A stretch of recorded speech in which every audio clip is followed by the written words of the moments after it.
Hello and welcome to episode 4 of the Health Advocate, where we are in particular taking a look at direct primary care and how that can benefit the individual employers. And for our last episode, we decided to get the opinion of some insurance agents and what do they think about direct primary care and how it may pair well with some plans, or what are the vulnerabilities that employers or individuals need to be aware of if they are utilizing direct primary care.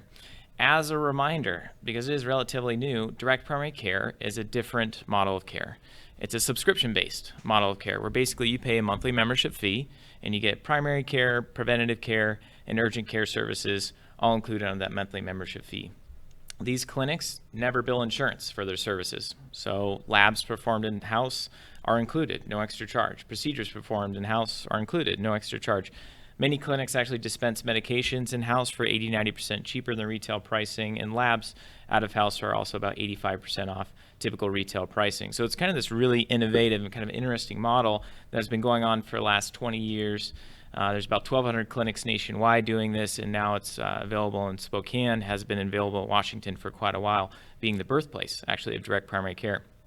Today I have with me two guests, Jason Larson, who is joining us via Skype or something like that. Hi, Jason. Hi, guys. He is the co-owner of Assurance Healthcare and Counseling in Yakima, Washington, and also a licensed insurance agent. He's going to be giving us some perspective on cost-sharing networks. And then off to my left, I have Russe, who is been a farmer's agent for over 40 years now, so he probably knows a thing or two about insurance. And I'm going to begin with Jason. Jason, first off, tell me why Assurance Healthcare and Counseling is a direct primary care clinic. Why did you decide to open up this clinic in Yakima? Yeah, we opened in 2014, and before that, my father-in-law is actually our founding physician. There's three of us that are partners in our business. My father-in-law is the lead physician, and my sister-in-law is actually our mental health counselor. And what we saw was my father-in-law getting more and more frustrated with the healthcare system. He was spending less and less time with people, which is why he got into healthcare in the first place, was to actually take care of people.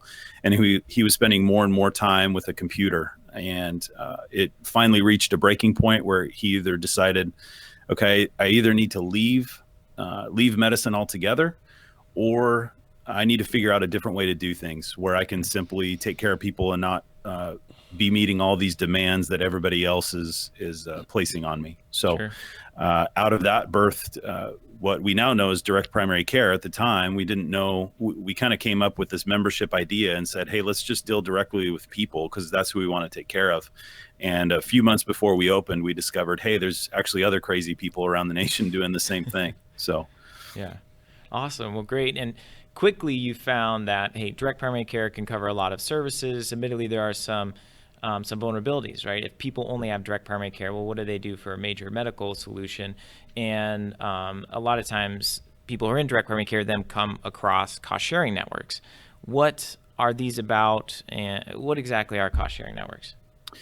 Yeah, that's the first question. So a lot of people will hear about direct primary care and they really love the concept, right? Where okay, wait a minute. You mean I have 24/7 access to my doctor? You mean I can see you without any copays or office visit charges? You mean I can do all these things? This sounds wonderful. But what if I have a heart attack, or what if I get cancer? Then you can't take care of this. So what about the big things?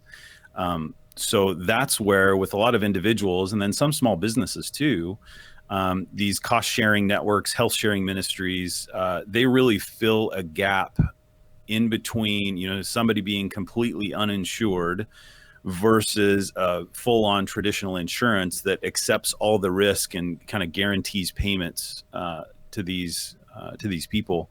Mm-hmm. And cost-sharing networks have worked wonderfully because the concept is there's a large group of people around the nation that say, hey, let's take care of each other and each other's medical needs. They have typically a set of sharing guidelines that people they guide their community in how they do share in one another's medical needs.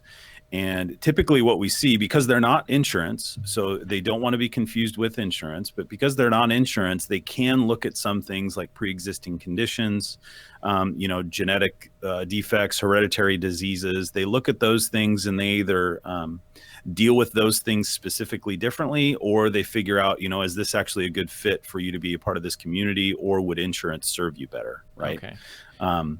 But overall, it's a great plan that has really helped a ton of people. So generally, the Affordable Care Act says, hey, yes, pre-existing conditions have to be covered if you're an insurance company offering health insurance. And these cost-sharing networks, health-sharing ministries, they are not under the legislation requirements of the ACA, right? So that's how they're able to escape some of the pre-existing clauses, for example. Right. So the Affordable Care Act actually writes in the health sharing ministries into that law. So what they say is how that law was enforced, right, was through a tax penalty to say, okay, everybody needs to have health insurance.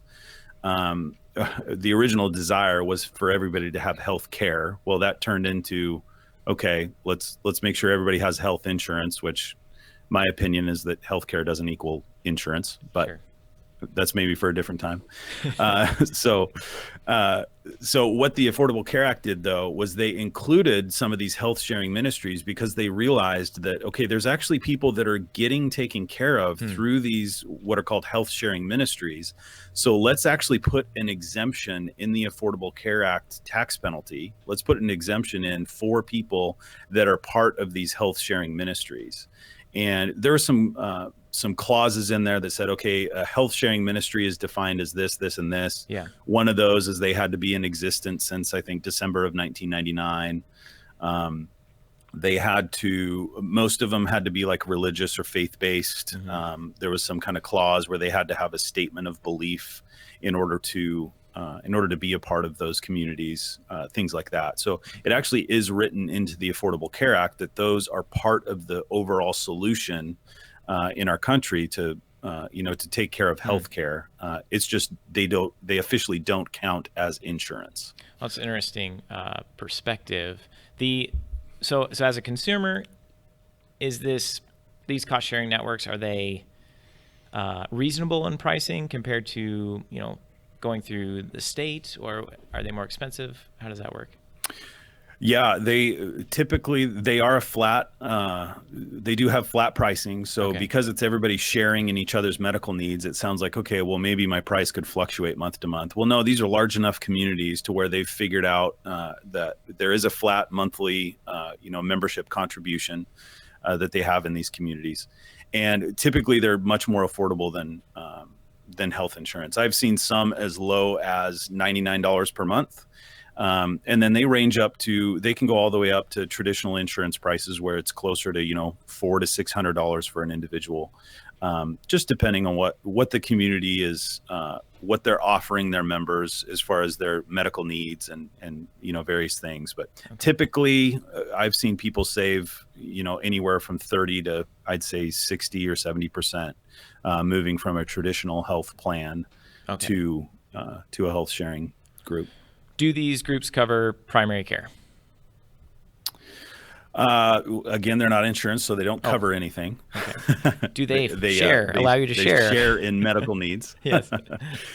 So a lot of them will deal with direct primary care differently. I know there's the four major ones that are considered health sharing ministries are Samaritan Ministries, Christian Healthcare Ministries, MediShare, and Liberty Health Share. And they all deal with direct primary care differently. So Samaritan Ministries, for example, they will, if somebody has a medical need, then they will share in the direct primary care membership during that medical need. Okay. There's other ones like Liberty Health Share that will actually offer to pay for part of that direct primary care membership. Okay. So they'll reimburse the member for a direct primary care membership because they realize that they actually help save the community quite a bit of money. Okay. So they're encouraging that relationship. So kind of on the other end, these cost sharing networks, health sharing ministries see the benefit that direct primary care can provide health-wise, right, by decreasing claims and the amount of needs that will need to be submitted or shared amongst the group. So they say, hey, we want to continue to encourage people utilizing direct primary care as much as they would, eating apple and eating healthy and things along those lines, I'm assuming. Absolutely. Yeah. Yep. Absolutely. They recognize the value that, and I don't know how much studies have been done. The unfortunate thing is direct primary care is relatively new. So the amount of data that's available is still limited, especially because a lot of these physicians, right, have gone out of the system because they've been collecting data and that's all they've been doing. So they're kind of running away from the concept of, hey, let's collect all this data to see how much money we're saving. They literally just want to take care of people. Okay.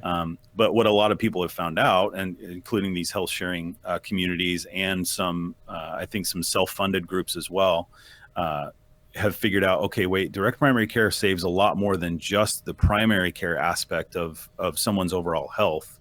It saves quite a bit of money because of the scope of practice that a practitioner, normally a physician or a nurse practitioner can actually offer.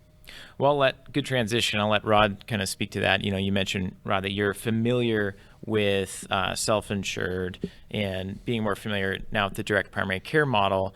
How do you see a self-insured employer taking advantage of a direct primary care relationship? Can it really save them costs, or what's opportunity there? Absolutely. What can happen is, rather than take maybe $1,000 deductible, they could take maybe a $3,500 deductible and save premiums monthly that way, and direct that money to help purchase the direct primary care. Also, even though some people are on the health insurance, I notice that the younger people sometimes don't even have a physician, general practitioner to go see. So I think it encourages them to have one place to go to. They know they can get in. And in turn, how that helps the employer is they're more able to stay at work rather than get sick and lose time at work. Well, and then of course, urgent care costs, which is how some people who don't have a primary care physician, or they might have a primary care physician, but if they can't get in the next couple of days, right, they're left to go to a walk-in clinic or an urgent care. Absolutely. Many times they've had their doctors. I've been told that the doctors told them, well, go to minor emergency. Yeah. We can't get you in. So I think it gives them another avenue to take care of what needs to be taken care of, and get them well, keep them at work. And everybody's more happy. The employer's happy they're at work. They're happy they're not sick. And I think it dovetails in with the self-funded groups that I work with, because, again, the employer's sometimes looking for a way to save money. They can boost that deductible up and yet not have the ramifications of the employees going, I can't pay a $5,000 deductible or $3,500 or $10,000 out of my pocket. Yeah. Because it's taken, what direct primary care is doing is taking the initial cost of all those appointments that you can see, and you're taking that burden, those claims away from the insurance system, which allows more money to stay in the self-funded account for the employer, of which they can get some of that money back at the end of the year. They have the opportunity to get some of that money back. So and you're speaking towards that'd be like a level funded plan or something. So I like to call them self-funded. Self-funded, okay. And for the small guys. It's like, self-funded has been around for many, many years across the whole nation. Yeah. And large state of Montana has been doing it for about 3 years. Wow. And they've saved, I don't know the figures, but Yeah. it's in the billions. Whoa. So so it's been around. Well, so these and self-funded as an employer, then you're cost conscious too, right? You're more apt to say, hey, if we're going to get some, gets you involved more. Okay. Because a traditional fully insured plan, we just look up your name and your name and your age 44. Here's your rate. Okay. Where self-funded usually is still underwritten. And sometimes you're acceptable and sometimes not. Okay. But if it becomes acceptable and a company's saving money and growing their claims fund account, it's nice to be able to protect that a little bit. And that's where direct primary can come in. It can take a lot of the load of those costs that would normally go into an insurance claim away, and keep the insurance for the big things. Sure. So what you're saying is under like a fully insured plan, there's no opportunity for an employer to get money back, right? If they have a Correct. healthy year as Correct. an The only employer. opportunity for the employee, their money is, basically their money is given to the insurance company. They don't know where it goes. Yeah. They don't know how it's spent. Okay. They have no idea. There's no transparency at all to the employer. Whereas self-funded, you're automatically going to be very much more knowing your plan every month. You're going to see your claims fund account. You're going to see the claims, not the individual Person per health se. issues of Yeah. one person, but you're going to see the claims being turned in and the claim fund going down as expected. It's no one's going to make it the whole year without utilizing their insurance. So Yeah, right. they're going to see that. They're going to know what's happening. They're going to probably be more likely to institute programs, quit smoking, work out, employee Right. wellness programs, Right. because they have a stake in it. Mhm. And really, we all have a stake in it, Sure. truth be known. And I just think there's an opportunity with direct to primary care to help a lot of people who really have no access, especially the younger people. I notice a lot of them just don't go in. And I've even met people that have a health plan, but they don't go in because they're afraid of their deductible. They're afraid of their co-payment. Right. And so they won't get their physical. Mm-hmm. Well, now we don't get a physical. Now we have a huge problem down the road, and it's tens of thousands of dollars or more. Right. Where if they just could have had that direct primary care to begin with, maybe it Yes. wouldn't have escalated. Yeah. Yeah. Sure. Well, and Jason, obviously, at your clinic, do you have some people who have insurance and high deductible plans and still choose to use and still have a direct primary care membership? Shaking your head, yes. Yeah, we have all ranges really. We have people that are that choose to use only us and don't have health insurance, and with those folks, then we help them navigate the system, right? Okay. How healthcare actually works. We have people that are on Medicaid that are on state insurance, and they just like the consistency that they get with our clinic. They know that if they come in to see us, they're going to get to see their doctor who knows them and who gets to treat them well. Okay. They get very consistent care. And then we have people that are, a lot of cost sharing plans. They're on employer insurance. Mm-hmm. They're on traditional high deductible plans, Medicare. We can work with Medicare patients as well. It's kind of the full gamut, really. Do you find that those who have insurance, with your at cost lab pricing, you can say, hey, yeah, we can bill your insurance and it's going to be $200 and then whatever it is, depending on your plan, or it's going to be this transparent price of $15, $20. Do you find that people are always like, no, bill my insurance, I have my insurance, bill it? Or do they take your pricing? How do you see people approach that? Yeah, it's really interesting because we actually have the freedom to do both, right? Because we don't contract with insurance companies, we don't have to have our labs bill their insurance companies. We can choose to just let them pay cash in our clinic. Well, we know, for example, a general physical panel, if they bill their insurance company, then the cost for that physical panel is going to come back, and the patient is going to owe anywhere from probably $60 to $200 for that Sure. set of labs.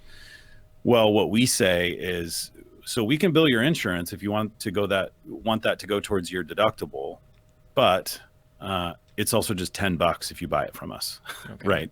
Yeah. So luckily it's a pretty easy sell when we realize, hey, this is exactly what the price is going to be. It's going to be really cheap.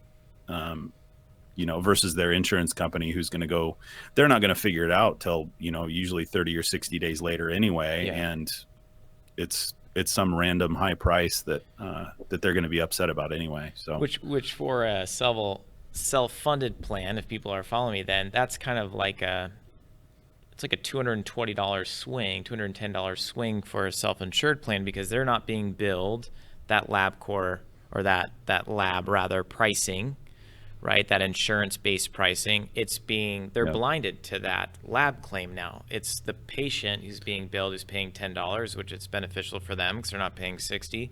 But now that self-insured claim is never being submitted. So that's money that the employer then is saving. Am I right in that? Correct. It sounds like everybody's Right. a win-win. The employee's saving Yeah. because he's not out the full deductible or co-pays or whatever. And then the plan is not out the claim payment. So that's going to also reduce the claims or premium increase for Yeah. next year. Because that's all they do is they gather all that information up for your company and Mm-hmm. the area you're at, and they look at your claims, and that's how you're going to get that double-digit rate increase next year. Yeah. If you keep turning those claims in. Probably a good way to analogy would be like maybe even on your car insurance. Maybe pay the small little ones where you bump into the tree on your own. Don't tell anybody. It's going to, over the long run, it's going to pay off. Yeah. What's been your experience with level funded plans and the ones that give money back or whatever? How is that working out? It's such in a all wonderful practicality? thing. Basically it's an opportunity. It doesn't, sometimes you can get it just wiped out in 1 month. Okay. And all their money's gone. Sure. And that can happen, but it's pretty interesting to see the employer's face when they get a pretty large check back, and they were able to put that in and pay next year's premium, or if the premiums go up, they can use it to pay for increases, or they could use it for direct primary care and say, well, I'm getting this basic level of benefit for all you guys, so you have a place to go, and you still have the insurance for the big things, and get in and. Again, I think it's not all just about premium savings. I think the thing with direct primary care is number one thing is you're going to stay healthier. I think that's the real goal. Sure. I'm sure. So I think that it just dovetails in nicely. I think that self-funded does not always give refund checks because What sometimes percent of the time do you see? I see about 65% of my Okay. clients do get a check back every year. Wow. So they do get a lot of money back. I've had even small groups that maybe just have 8 or 10 people receive checks of $10,000, $12,000, $13,000. That makes a big difference. Right? And what they're able to do with that is obviously put it back in the company and have a Christmas party or whatever Sure. whatever they're wanting to do. Some employers are excited about that, and they can use it to levelize their premiums a little bit, get direct primary care. I think the biggest thing I notice is accessibility. A lot of people I meet, I'll ask them, do you get your physicals? No. Yeah. Do you get your eyes checked? No. Do you do any of this thing? It's amazing how many people wait until there's a real problem before they go in. Yeah. So what do you find? I think utilization is key, right? No employer wants to pay for a medical benefit for their employees or sponsor these medical benefits for employees and then have them not use it, right? So, Jason, I know that you have some employers that are sponsoring their employees. What do you find with utilization, and then what do you hear back from the employers themselves? What's their take on it? Yeah, well, utilization goes way up because I call it a first dollar benefit, right? Because a lot of time, a traditional insurance plan, yes, they'll have a physical, but there's the game of insurance, unfortunately, to where okay, somebody goes in for a physical and now, okay, well, I also want to have you remove this wart on my back. Yeah. Right. Well, now all of a sudden that's not a physical anymore. Now that's a billable appointment. So now it goes towards their copay and deductible and it's that game. Whereas, so there's an actual cost to the employee there versus direct primary care. Day number one, when you start that membership, you get the full entire benefit for the employee. So they actually have zero cost to come in and see you. We see typically somebody that says, okay, I don't see the doctor very often, maybe once every couple of years just to do a physical every now and then. We see those people see us between 4 and 6 times a year. Because now they can come in and get that wart frozen off their back. Wow. They can have this weird bump on their wrist looked at and not worry about having to have this, $80 to $180 bill for just going to talk to a professional. So utilization is huge when it comes to employer groups. Just they end up seeing the doctor so much more than they typically did because of cost. Yeah, great. Well, we'll wrap up the show here, and thank you, Rod and Jason, for providing that information and insight.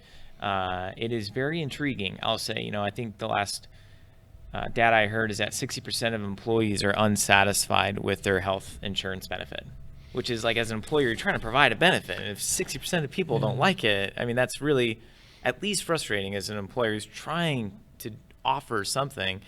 And direct primary care delivers patient satisfaction scores in the 95th percentile nationally, but it's not a mystery. I mean, you have extended time. It doesn't cost you anything. Like, it's a very comfortable visit. I mean, it's not hard to deliver that higher quality of care outside the insurance world. So it's a very intriguing option. Thank you both for sharing. This is the last episode on direct primary care. Please Google direct primary care if you're in Spokane, or Assurance Healthcare and Counseling in Yakima to learn more about the direct primary care movement, and contact Rod if you are looking for some quotes on health insurance for your company. I'm Matt Dinsmore with the Healthcare Advocate, signing out.